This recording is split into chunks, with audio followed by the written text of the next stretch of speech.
ado, let's start. So thank you again, everybody, for taking the time to be on this webinar today. And my name is Quine, Senior Marketing Executive at Taylor & Francis Group, and I'm based in the Singapore office. I take care of marketing support for libraries and institutions in the APAC region.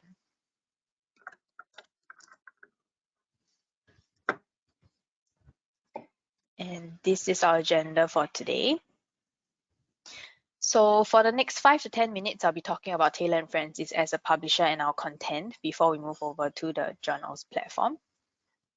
And finally, before we close the session, I can also take questions, or we can have a discussion about how the platform functions and features work if you need any examples or any questions at all. Okay, so this is a brief introduction to Taylor & Francis before I go into the details of how to use the platform. Taylor & Francis has been publishing since 1798, and we are the academic publishing division for Informa. We publish in all areas of humanities, social sciences, technology, and medicine. And what we're looking at now is some interesting numbers about Taylor & Francis. Our journals and ebooks platforms are visited more than 277 million times in a year. And our journals platform, Taylor & Francis, hosts about 4.6 million articles today. And our ebooks platform has over 145,000 ebooks.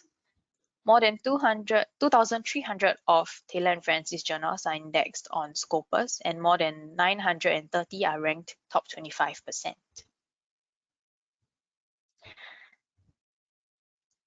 And about our content. Taylor & Francis Online brings together over 2,700 journals, and including the world's largest program of social science, humanities journals published by Routledge. We also have cutting-edge theoretical and applied science, technology, and medicine content from Taylor & Francis and Cogent OA. Cogent OA offers a suite of broad-spectrum open access journals. And journals on this platform, Cogent OA, support open access and more traditional subscription routes to publication. Over 600 of these journals are published in partnership with renowned societies and associations, and I will be showing you later how you can identify these journals as well.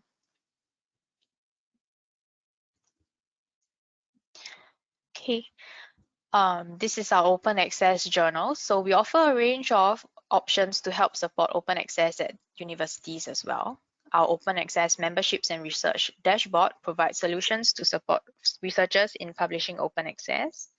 And researchers have a choice of publishing in one of our fully open access journals or in one of our 2,300 hybrid OA journals. We also have a growing open access books program.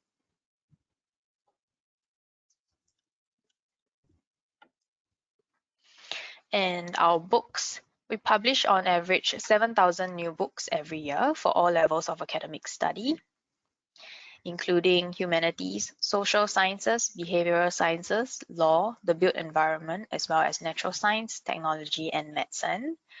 So these two imprints that we see on the screen right now, social science and humanities under the first logo, Routledge imprint, and science, technology, and medicine under the second logo, CRC Press.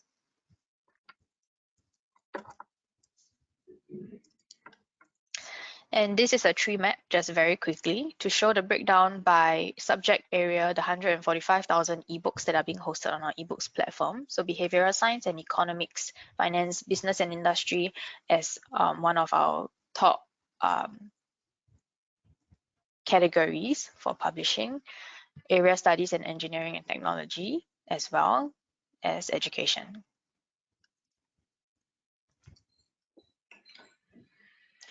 So this is our platform at a glance. We have journals at tnfonline.com.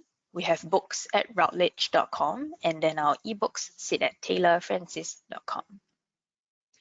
But today we'll be focusing on the journal's content of Taylor & Francis Group.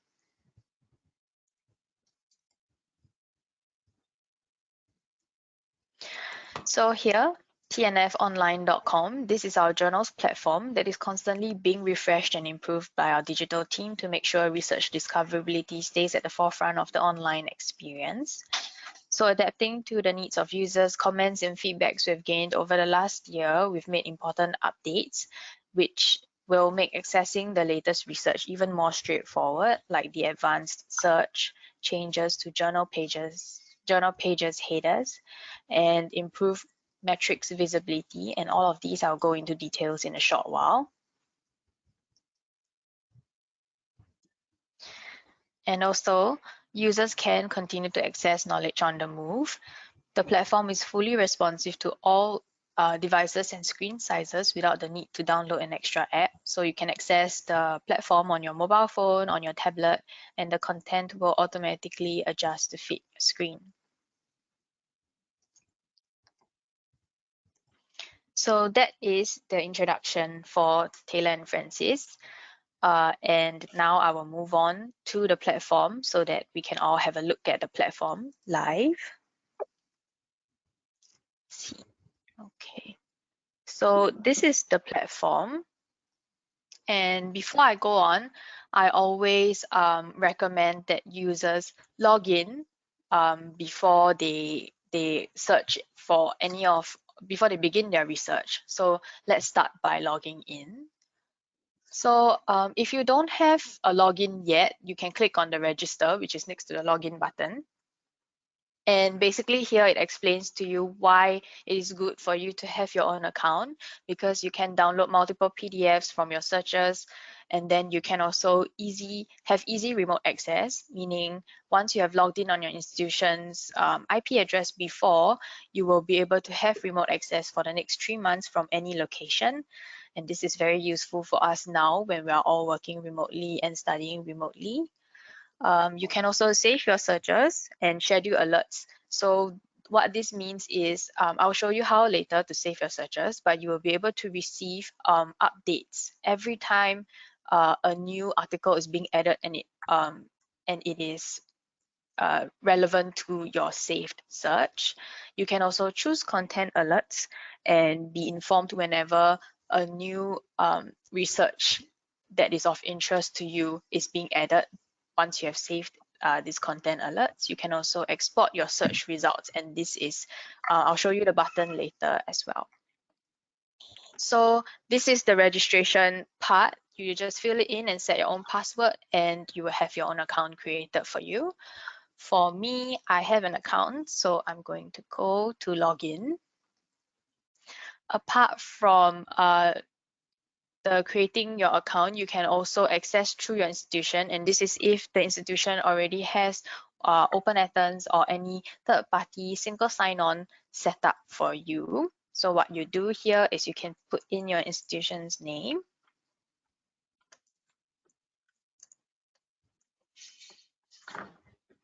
I am not very sure if, okay. Perhaps I think maybe the librarians can share with us later on how the single sign-on would work for Mahidol. Otherwise, we will move on here first by logging in. So we can go through the login later on again. But if you have your own account, this is where you can log in. And now we can take a look at searching through the platform using the subject area.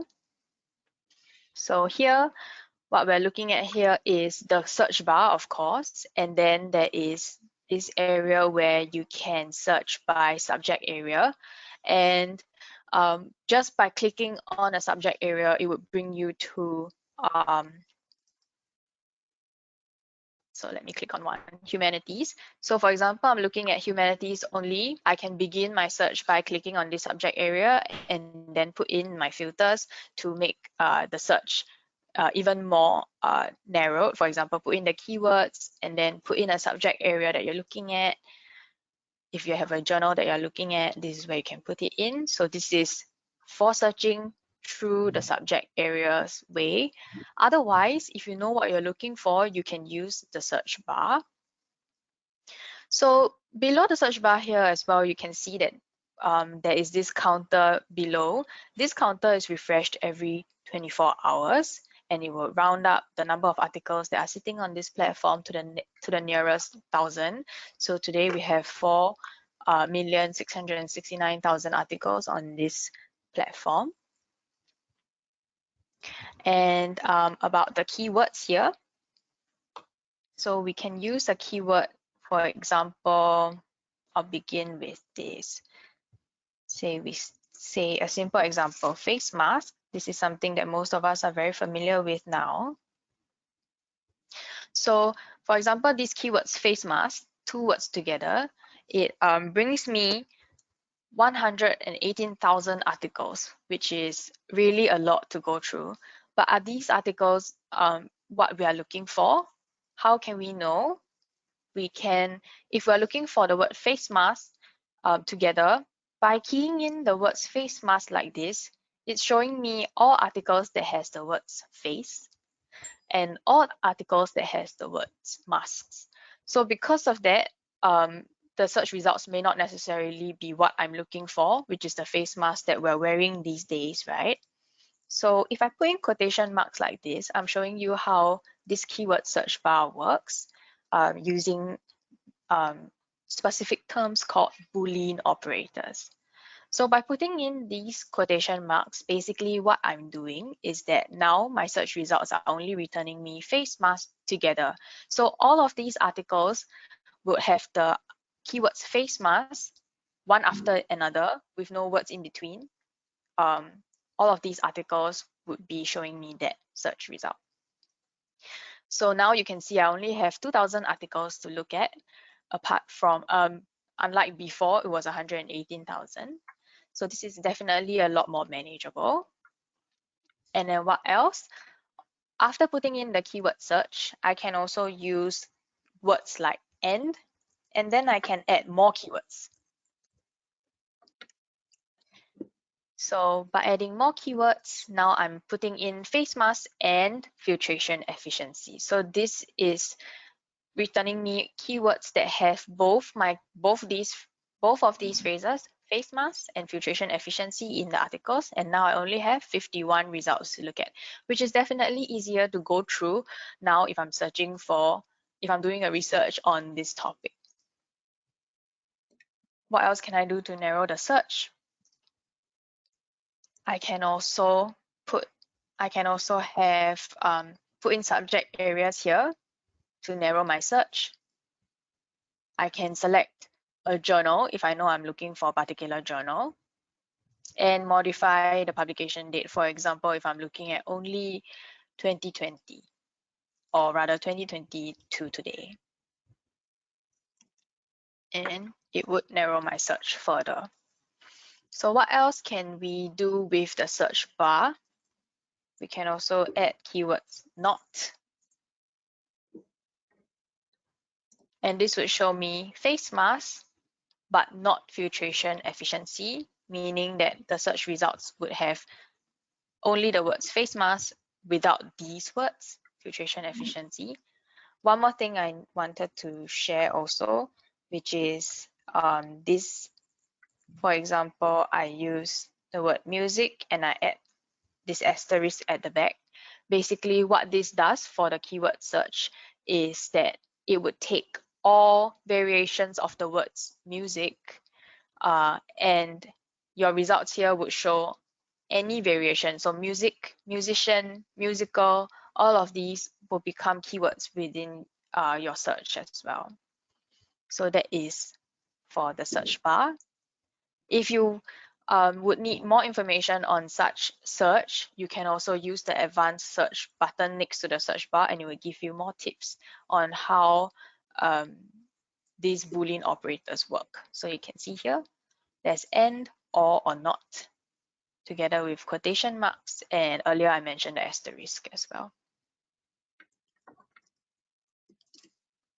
Okay, now let's look a bit more at the filters. There's one more that I have not mentioned, which is this one.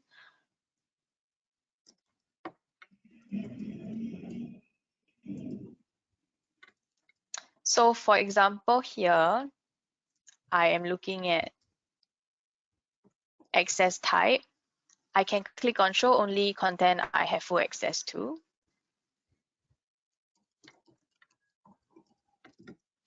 And it would show me articles that that the university is already subscribed to and I can access fully. So if I click on only show open access, and this would be fully open access articles only. And another way I can recognize these articles without clicking onto them would be these symbols on the side. For open access, we are seeing a gold unlock symbol, and for full access, we are seeing a green tick. So if you don't see anything, then that means that it's neither of them. That is how the articles can be differentiated as well. So say now we have put in some of the keyword searches, and we've put in the keyword searches here, and we have some filters put in here as well. Let's talk about the search results. So on the search results here, there is this new update where we can select more than one article to be downloaded at a time. So say I've selected these three, I can click on download PDFs. And what this does is it will save, it would save these three articles as a zip file onto my desktop. You can also choose to download multiple citations. So for the same three articles, we can choose a format here and click download citations to save multiple citations at a time. There's also this button on the top here. If you click on this one, it will select 20 articles because this download PDF button is limited to 20 articles at a time. So this button here, by selecting and downloading the PDF file, you will have 20 articles in one zip file. And then as you can see here, we have 34 results. So after saving this 20, you have to do another time for the remaining 14. So that's how this button works. And then after putting in all our keywords and all the filters, we would like to save the search as well, so that we can come back to it later. And how we can do that is by saving this search. I can put in a search name, so I can name this search. And then under the frequency of alerts, I can put daily, weekly, or monthly and receive my alerts depending on how often I have selected. So for example, I would put weekly and then I click save this search.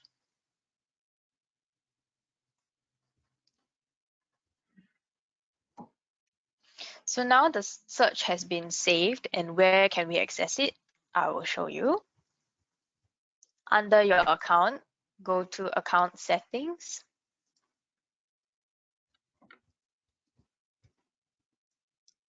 And we can see here saved searches.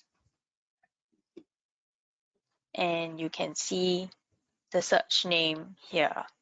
So now this is my saved searches. I'm receiving alerts weekly. I can choose to delete if, let's say, I'm already done with that topic of research. I can choose to delete it.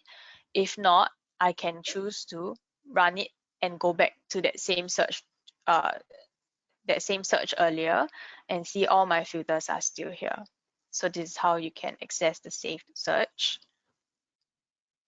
You can also export search results. So the difference between downloading PDFs and export search results, the PDF files, it's up to 20 at every single download, up to 20 articles. And this saves the full article, the whole file of the article. Export search results basically saves the metadata of the article, meaning you will have all the information about the article together with the link and the DOI for you to come back to later. And this export search results will be up to 2,000 articles or 2,000 search results at any one download.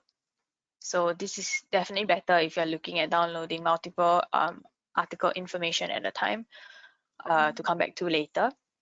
And this is if you know which PDFs you are going to read, which articles you're going to read, and then you can choose to download the full article. So that is the difference. So now that we have gone through the search results, the filters, and saving the search, I will go into a journal and we'll talk about the journal. So here we are looking at a journal, and this is the title of the journal. Earlier in my slides as well, I mentioned how can we tell whether the article was published in collaboration with an association or a society. This is where you can see it. There will be either a logo or the name of the association on the top right hand corner of the journal. So this was published in collaboration with the official journal of the American Association for Aerosol Research. And also on this article page, on this journal homepage, you can see submit an article. This is for authors who would like to submit their manuscript to this journal. There's also new content alerts. Basically, when you subscribe to the new content alerts, every time a new article is being added to this journal, you will receive an alert. For subscribing, this one is for individual subscription, but subscriptions will go through the library for Mahidol University, so this will not be applicable. Citation search, if there is volume, issue, or start page, this is where you can, if you know the volume, issue, or start page that you're looking at, this is where you can put in the numbers. And here now we have this new segment about this journal where you can find out a lot more about the journal on this journal homepage. We can look at, for example, the journal's metrics. So what this tells us is the impact factor of the journal and a lot more information about the impact factor as well, the 5-year impact factor, the site score, and the best quartile as well. We can also see the usage of this journal, how many annual downloads this journal is receiving. And as for the speed and acceptance, this is referring to submission to this journal, how what the acceptance rate is like and the speed of acceptance as well. So if we take a look at the aims and scope, then this is talking about how or what this journal covers and what the journal explores and hopes to achieve through its researches and articles. I will not go through everything, but this is where you can find out more information about the journal. You can also browse the journal. So for example, within this journal, you are looking for the latest articles or the special issues. This is where you can click to go straight to those articles. You can also select the most cited or the most read articles here.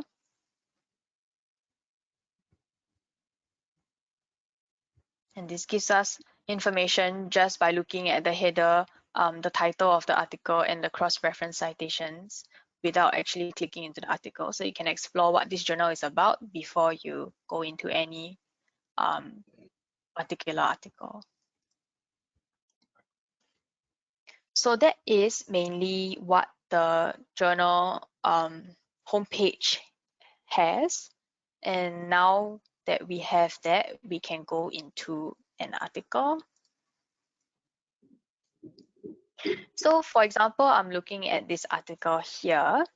I can also see all the titles, the title of the article and all the authors' names and their titles, which university they're from, where they're based in.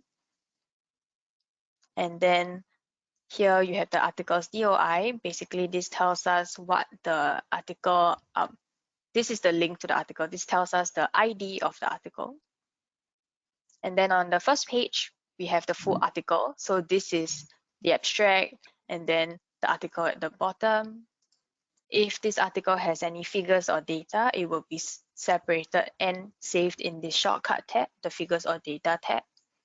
We also have references here. So the articles that have been referenced by this target article that we're looking at. Citations as well. And then the metrics. So here we can see the title, the number of articles, the number of article views this article has had, the citations, and the L metric. Basically, what the L metric tells us is the number of times this article has been mentioned online. So by clicking on this donut here, we can see where these mentions are coming from. So we can see the tweets are coming from US that is mentioning the articles online. And we have in Indonesia, in the Philippines, Australia as well. So this is a breakdown of really who is talking about the article and where they are based. And then we have reprints and permissions here for printing of this article. There's a PDF file here as well. So by clicking on this PDF button, it will save the article onto your desktop. And then one more feature I would like to mention that is on this article is the listen button. So this listen button will allow you to play an MP3 file of the article without reading it. So this is quite a useful function. You can also choose to download the article as an MP3 and listen to it. If you are maybe doing something and you're not reading the article, but you can listen to it being read to you. These other functions are about reading on hover. So if you hover over, then it will be read to you. You can make the text bigger as well. So these are the menu for this listen button. And then on the side of these article tabs, you will see related research. So this is also a new update from this year. So now when you look at related research, you can click on what people also read after they have read this article. Where do they go on to, or what do they read before coming to this article? You can see that here. You can also click on recommended articles, and what these recommended articles would show us is that the articles are very similar to what you are reading. So how does this widget separate these articles? It is based on the keywords that were submitted by the author. So every time an author submits an article, they will have to list a few keywords of the article, and you will see them in blue at the bottom of each abstract. So these clickable keywords are submitted by the author. So if, let's say, other authors who have submitted the same keyword, they would be under recommended articles. And then the last tab, cited by. The cited by tab would tell us which articles have cited the article that you're looking at, and therefore it makes it related as well. And then on top of that, we have social media sharing buttons. So what these social media sharing buttons are, you can click on them and share the link to this article on your social media platforms, or email them to a colleague as well.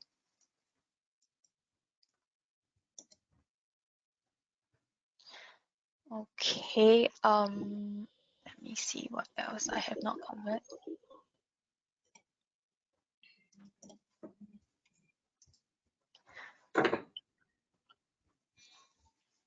Okay, I will show you the home page again for help and contact. So at the bottom of every page, actually, I didn't have to come back to the home page. At the bottom of every page, there is a help and contact section for FAQs. So if you have questions after this session, or if maybe I have covered something and you would like to look back on it, it would be under this help and contact area, where this section would have access to content, all these hot topics, access to content, account activation, how do you get support, how do you explore the content, all of these are being answered here. If you have a question that is not listed here, you can also contact support and have our customer service team get back to you by filling in this request form.